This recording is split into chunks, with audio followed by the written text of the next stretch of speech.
The wedding was just 3 weeks away when I made the discovery that shattered my world. Tucked inside my fiancé's jacket pocket was a burner phone I wasn't supposed to find. Inside, I uncovered messages to other women and a spreadsheet that ranked them as his backup brides. That night changed everything, and it set me on the path of revenge I never thought I'd take. Before we come to that, please hit subscribe. Your support keeps this channel alive. Now back to how it all began. My name is Sydney Harris. I'm 28 years old, and for the past 3 years, I believed I was building a life with the man of my dreams. His name is Daniel. To the outside world, he was charming, ambitious, even magnetic. To me, he was the man I fought for with everything I had. My parents despised him, my siblings distrusted him, and even my closest friends whispered that something about him wasn't right. But I defended him every single time. Daniel had mastered emotional manipulation. When doubts crept in, he'd turn them around. "If you love me, Sydney, you'll stand by me when nobody else will." Or, "Your family doesn't understand us. They don't want you to be happy." And like a fool in love, I believed him. I burned bridges with my family because I thought I was protecting my relationship. What I didn't see was that I was protecting a parasite. I gave and gave until there was nothing left to give. Rent when he claimed he was between jobs. Cash for his business ventures. Vacations he promised to reimburse, but never did. When we got engaged, Daniel insisted his money was tied up, so I funded most of the wedding myself. The dress, the catering, the flowers, all coming out of my savings. He called it an investment in our future. I didn't realize I was bankrolling my own humiliation. Then came the burner phone. It was late on a Wednesday evening, 3 weeks before our wedding. Daniel had tossed his jacket carelessly onto the couch before jumping in the shower. I slipped my hand into the pocket, expecting to find nothing more than a crumpled receipt. Instead, my fingers brushed against a cold, unfamiliar phone. I shouldn't have turned it on, but curiosity is a dangerous thing. The screen lit up, and with it, my entire world collapsed. Dozens of women filled the message threads, sweet, romantic notes, arguments, even intimate plans. But what froze my blood wasn't the texts. It was the file titled Backup Brides. My hands shook as I opened it. A spreadsheet stared back at me, meticulous and clinical. Women's names ranked in order. Categories included financial benefit, family connections, obedience, and even looks after kids. And there I was, Sydney Harris, sitting at rank number 3. Not even his first choice, third place in my own relationship. Tears burned my eyes as I stared at that list. Every sacrifice I made, every defense I gave him against my family, every dollar I spent, reduced to a cold calculation in his secret ledger. I wasn't his soulmate. I wasn't his forever. I was a placeholder.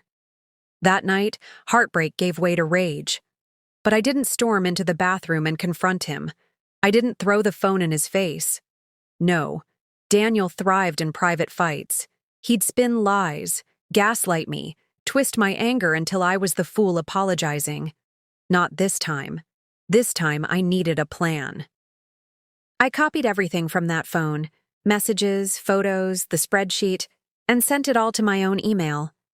I slipped the phone back into his pocket just before he returned, towel slung over his shoulders, smiling as if he hadn't just destroyed me.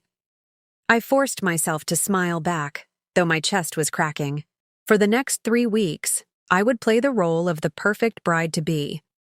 But behind the scenes, I was going to tear apart the man who thought he had me trapped, because Daniel had built his lies like a castle, and I was about to set it on fire. I knew I couldn't act on impulse. If Daniel could deceive me so smoothly for years, I had to move smarter than him.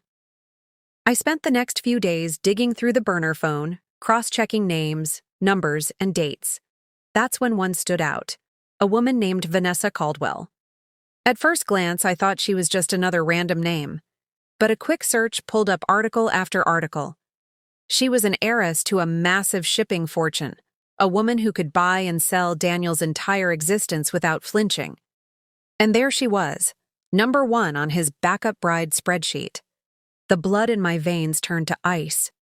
Vanessa wasn't just another fling. She was Daniel's ticket to power.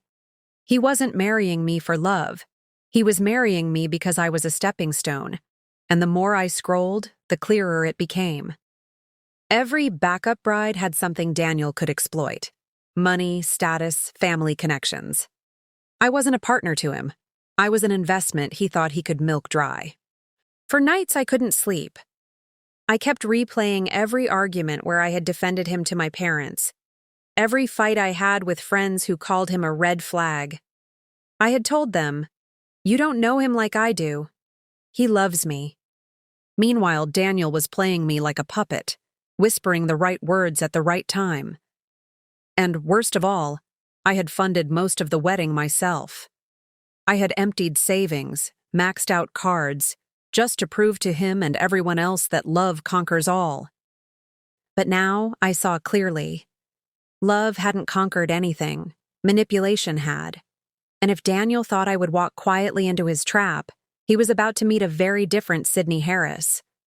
The next step was risky, but necessary. I contacted Vanessa. Not with accusations, not with anger, but with caution. I simply asked if she was seeing Daniel. The response came fast, and it was devastating. She sent screenshots. Conversations between her and Daniel, filled with the same poetic lies he once told me. He had promised her a future, talked about marriage, about blending their lives. For a moment, I wanted to crawl into bed and never leave. But then I remembered, Vanessa was just like me, a woman deceived, a woman played. And unlike Daniel, she had no idea I even existed. When I told her I was his fiancé, silence lingered for nearly a full minute before her reply came. "Meet me, tonight." I drove across the city, heart pounding. When Vanessa opened the door, she was stunning, confident, elegant, but her eyes betrayed a storm of betrayal just like mine. She wasn't my enemy. She was my ally. Together, we laid out everything we knew. And that night, a plan was born. We wouldn't just expose Daniel, we would dismantle him, piece by piece. Because this wasn't just about heartbreak anymore. This was about justice. And by the time the wedding came, Daniel would regret underestimating me. The wedding day finally arrived, but instead of nerves, I carried a fire in my chest. The hall was lavishly decorated, every flower and crystal chandelier a reminder of how much I had funded for a man who had planned to replace me. Guests whispered and smiled, unaware that beneath my veil, I wasn't a trembling bride. I was the storm Daniel never saw coming. When the ceremony began, Daniel grinned like a man who thought he had already won. He didn't know I had switched the vows he so arrogantly refused to rehearse. He didn't know the officiant was a close family friend I trusted more than anyone. He didn't know the woman sitting in the second row, Marissa, wasn't just a guest, but my co-conspirator waiting for her cue. As the officiant invited me to speak my vows, I looked Daniel straight in the eye. "Daniel," I began softly, "I thought I was lucky to find a man who loved me for who I was. I defended you against my family, I gave you my trust, my money, and my heart. But what I didn't know was that behind my back, you were ranking other women as my replacements." Gasps erupted from the crowd. Daniel froze, his jaw slack, his eyes darting nervously around the room. The officiant unfolded a piece of paper and read aloud Daniel's so-called backup bride's list. Murmurs turned into outrage, and all at once, the image of the perfect groom shattered before everyone. Daniel lunged forward, grabbing my hand, whispering frantically, "Sydney, stop this. We can fix it." But I pulled away and raised my voice so everyone could hear. "You didn't just betray me, Daniel. You manipulated me, drained me, and humiliated me. And now the truth is here, in front of everyone you tried to deceive." I turned toward Marissa, who stood and confirmed Daniel's lies to the crowd. "He told me we were together," she said. "He even promised me a future, while planning this wedding." The venue erupted in chaos. Daniel's parents buried their faces in shame. My family, who had sat stiffly at the back, finally stood, pride flickering in their eyes as they saw the daughter they once pitied now holding the power. But I wasn't done. The pièce de résistance came when I revealed the final twist. "Daniel," I said, "you thought you'd gain everything by marrying me.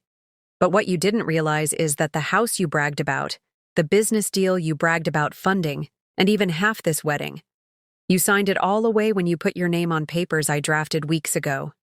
You're left with nothing but the ruin of your lies." Daniel's face drained of color. He tried to protest, but the legal documents were real, witnessed, and airtight. The same arrogance that made him sign without reading had sealed his fate. The crowd roared with whispers, cameras flashed, and Daniel stood stripped of dignity in front of everyone he hoped to impress. I dropped the bouquet at his feet. "The wedding is over, and so are you." Then I turned, arm in arm with my family, who finally embraced me with pride and relief. Marissa followed close, no longer Daniel's secret, but my ally in exposing him. As I stepped into the sunlight outside the ruined wedding, I felt the weight of years of manipulation vanish. I wasn't just the woman who almost married a liar. I was the woman who turned his own games against him, and won. And if you're listening to my story, let this be your reminder. Sometimes the sweetest revenge isn't anger. It's walking away, stronger, freer, and leaving the liar to choke on the ashes of the empire he thought he built.